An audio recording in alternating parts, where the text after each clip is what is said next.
Hello, আসসালামু আলাইকুম। আসন্ন বিপিএল 2025-এর জন্য খুলনা টাইগার্স তাদের দল ঘোষণার কাজ শুরু করে দিয়েছে এবং তাদের প্রথম যে সাইনিংটা সেটা অবভিয়াসলি বিগ সাইনিং এবং তারা কাদের কাদের রিটেইন করছেন, সেই সাথে কাদের উপর সবচেয়ে বেশি নজরটা তারা রেখেছেন এবং কোন প্লেয়ারদের দিকে তাদের নজর আছে তাদেরকে দলে ফিরাবেন বা ড্রাফট থেকে হোক, সেটা ইনডিরেক্টলি হোক বা ফরেন প্লেয়ার, এই সব বিষয় নিয়ে কথা বলবো। এবং অবশ্যই খুলনা সহ বিপিএল এর 7টা দলের আপডেট এবং বিপিএল এর সর্বশেষ আপডেট পেতে আপনাকে এই চ্যানেলটা সাবস্ক্রাইব করে রাখতে হবে, কারণ এখানে বিপিএল নিয়ে প্রচুর কথাবার্তা হবে এবং সামনের ভিডিওগুলো অনেক বেশি ইন্টারেস্টিং হবে, এটা আমি বলে দিচ্ছি। সো খুলনার কথা যদি আমি বলি, তাহলে খুলনা গত 2019 সাল থেকে আজকে 2024 সাল পর্যন্ত তারা বিপিএল অংশগ্রহণ করে আসছেন এবং এখন পর্যন্ত তাদের সফলতা বলতে খুব একটা বেশি নেই। এবং গত আসরে তারা যখন টুর্নামেন্টটা শুরু করে প্রথম 6 ম্যাচের ভিতরে তারা 5টা ম্যাচ জিতে পয়েন্ট টেবিলের শীর্ষের থেকে তারা মোটামুটি ভালো অবস্থানে ছিল, কিন্তু তাদের দলটা সেই পারফরমেন্সটা ধরে রাখতে পারেনি একটা মাত্র কারণে, কারণ বিপিএল যখন হয় তখন আরও বাইরের 2টা টুর্নামেন্ট হয়, সেই সাথে সিরিজ হয়, এই কারণে অনেকগুলো প্লেয়ার বাইরে চলে গিয়েছিল। দ্যাটস ওয়াই তারা সেই পারফরমেন্সটা ধরে রাখতে পারেনি। আমি কেন বলছি এই কথাটা, কারণ ওই দলে আপনি যদি দেখেন, সেই হোপ খেলে গেছেন, জেসন হোল্ডার খেলে গেছেন, দাসুন ছানাকা খেলে গেছেন, সেই সাথে ধনঞ্জয় ডি সিলভা খেলে গেছেন, ওয়েন পার্নেল খেলে গেছেন, লুক উড খেলে গেছেন। এই যে প্লেয়ারগুলো খেলে গেছেন, এরা শুধুমাত্র 2-3 ম্যাচ বা 4-5 ম্যাচ এরকম একটা চুক্তিতে তারা কিন্তু খেলে গেছেন, তারা কিন্তু ফুল সিজনের জন্য কেউ খেলেনি। দ্যাটস ওয়াই যখন শুরুর দিকে টুর্নামেন্ট শুরুর দিকে সবগুলো প্লেয়ারকে তারা একসাথে অ্যাভেলেবেল পেয়েছে, এরপরে যখন আস্তে আস্তে সবাই যেতে শুরু করেছে, তখন কিন্তু আসলে খুলনার যে পারফরমেন্স সেটা কিন্তু ডাউন হয়ে যায়। এবং এখন আসি আমি খুলনা 2025 বিপিএল এর জন্য ডিরেক্ট সাইনিং এ কাকে সাইনিং করেছে। খুবই ইন্টারেস্টিং একটা সাইনিং, কারণ ফরচুন বরিশালের হয়ে মেহেদী হাসান মিরাজ গত আসরে চ্যাম্পিয়ন দলের সদস্য ছিলেন, ব্যাটে বলে তিনি দুর্দান্ত পারফর্ম করেছেন, কিন্তু আসন্ন বিপিএল 2025-এর জন্য তাকে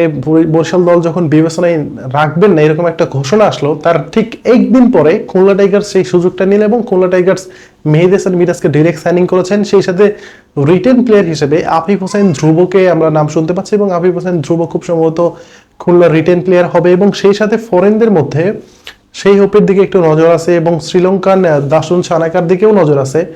এবং গত আসরের ক্যাপ্টেন এবং wicket keeper batsman Enamul Haque বিজয়, তার দিকে আসলে কোনো ধরনের এখন পর্যন্ত আপডেট আমরা খুঁজে পাইনি যে তাকে রিটেন করবে নাকি তাকে ছেড়ে দেবে, এই আপডেট কিন্তু এখন পর্যন্ত পাওয়া যায়নি। তবে অবশ্যই একটা ফ্র্যাঞ্চাইজি চেষ্টা করবে যে তারা বাইরের দেশ থেকে ভালো কোনো প্লেয়ারকে নিয়ে আসে এবং দেশের ভিতরে টপ ক্লাস প্লেয়ারদেরকে সাইনিং করানো। এবং মেহেদী হাসান মিরাজ যেহেতু সাইনিং করে ফেলেছেন, সেই সাথে আফিফ হোসেন ধ্রুব তিনিও দলে ঢুকে গেছেন এবং তাকে রিটেন করেছেন এবং মেহেদী হাসান মিরাজকে খুব সম্ভবত খুলনা টাইগার্সের ক্যাপ্টেন হিসেবে আমরা দেখতে পাচ্ছি এবং এটাই দেখা যাচ্ছে এবং এরকমটাই শোনা যাচ্ছে। কারণ গত আসরে এনামুল হক বিজয়ের আন্ডারে খুলনা টাইগার্স শুরুর দিকে ভালো করলেও শেষের দিকে এসে ভালো করতে পারেনি এবং সেই ছন্দটা ধরে রাখতে পারেনি, যার কারণে পয়েন্ট টেবিলের 5 নম্বর অবস্থান থেকে তারা টুর্নামেন্টে শেষ করে। এখন কথা হচ্ছে আসন্ন বিপিএল 2025-এর জন্য তারা যেহেতু মেহেদী হাসান মিরাজকে ডিরেক্ট সাইনিং করেছেন এবং দলের ক্যাপ্টেন্সি দেওয়ার দায়িত্ব এবং তিনি পেতে পারেন এরকম সম্ভাবনা প্রায় অনেকটুকুই বলা যেতে পারে। এবং সেই সাথে দেশিদের মধ্যে গত আসরে নাসুম আহমেদ খেলে গেছেন, নাহিদ রানা খেলে গেছেন এবং পারভেজ হোসেন ইমন, আকবর আলী, কিছু ইয়াং সেন্সেশন কিন্তু এই খুলনা টাইগার্সে খেলে গেছেন। সো এর মধ্যে থেকে নাহিদ রানার ব্যাপারে খুলনা টাইগার্স অনেকটুকুই হচ্ছে পজিটিভলি আছে, কারণ যেহেতু দেশি ক্রিকেটার 2টা রিটেন করা যাবে, তো সেই ক্ষেত্রে আফিফ হোসেন ধ্রুব এবং নাহিদ রানাকে হয়তো তারা রিটেন করতে যাচ্ছেন এবং সেই সাথে মেহেদী হাসান মিরাজকে তারা ডিরেক্ট সাইনিং করবে। এবং বাইরের দেশের প্লেয়ারদের মধ্যে সেই হোপের দিকে তাদের একটা নজর আছে, সেই সাথে দাসুন ছানাকার দিকে একটা নজর আছে। এবং আমি যদি বলি তাহলে ভুল না বলি, তাহলে পাকিস্তানি কিছু ক্রিকেটারদের কিন্তু দেখা যেতে পারে, যেমন মোহাম্মদ নেওয়াজকে আমরা দেখতে পারি। সেই সাথে আমরা ওয়াসিম জুনিয়র, যেহেতু চিটাগংয়ের সাথে তার কথাবার্তা চলছে এখন পর্যন্ত, ওইটাও ফাইনালিস্ট হয়নি, সেই ক্ষেত্রে খুলনারও সম্ভাবনা আছে তাকে সাইনিং করানো। সেই সাথে অ্যালেক্স হেলস গত আসলে তিনি খেলে গেছেন, তাকেও কিন্তু খুলনার জার্সিতে দেখলে আপনি অবাক হবেন না। এবং খুলনা টাইগার্স সবসময় ভালো একটা টিম করে, বাট কোনো একটা অজানা কারণে তারা টুর্নামেন্টে ভালো করতে পারে না এবং এখন পর্যন্ত সেটা করতে পারেনি। সো এই ধারাটা ভাঙার জন্য হলেও খুলনা টাইগার্স চেষ্টা করবে তাদের দলে ভালো প্লেয়ার প্রডিউস করা এবং সেই সাথে ভালো কিছু সাইনিং এর মাধ্যমে এবং বড় চমকের মাধ্যমে দলটাকে গুছিয়ে নিয়ে আসে এবং টুর্নামেন্টে একটা ভালো শুরু এবং শেষটা যেন সেই ভালোই থাকে, এরকম একটা প্রচেষ্টা তারা চালিয়ে যাবেন। সেই সাথে তারা এটা ইনশিওর করেছেন যে বিপিএল এ এখন পর্যন্ত যতগুলো player top class player signing হয়েছে তাদের নাকি অনেক বড় কিছু চমক আছে এটা শুধুমাত্র ড্রাফটের যখন লিস্টটা পাবলিশ করা হবে এরপরে হয়তো তারা সেটা প্রকাশ করে দিবে, এবং সেটা প্রকাশ করতে খুব বেশি সময় নেবে না খুলনা টাইগার্স।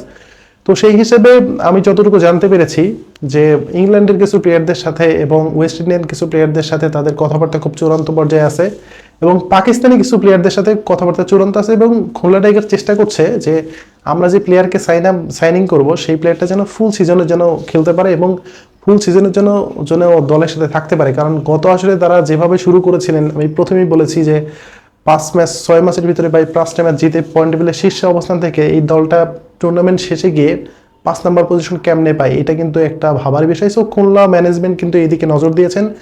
সো এই হচ্ছে খুলনার সর্বশেষ অবস্থান, এবং খুলনা নিয়ে আপনাদের যদি কোনো মতামত থাকে অবশ্যই কমেন্ট বক্সে জানাবেন। ধন্যবাদ সবাইকে, আসসালামু আলাইকুম।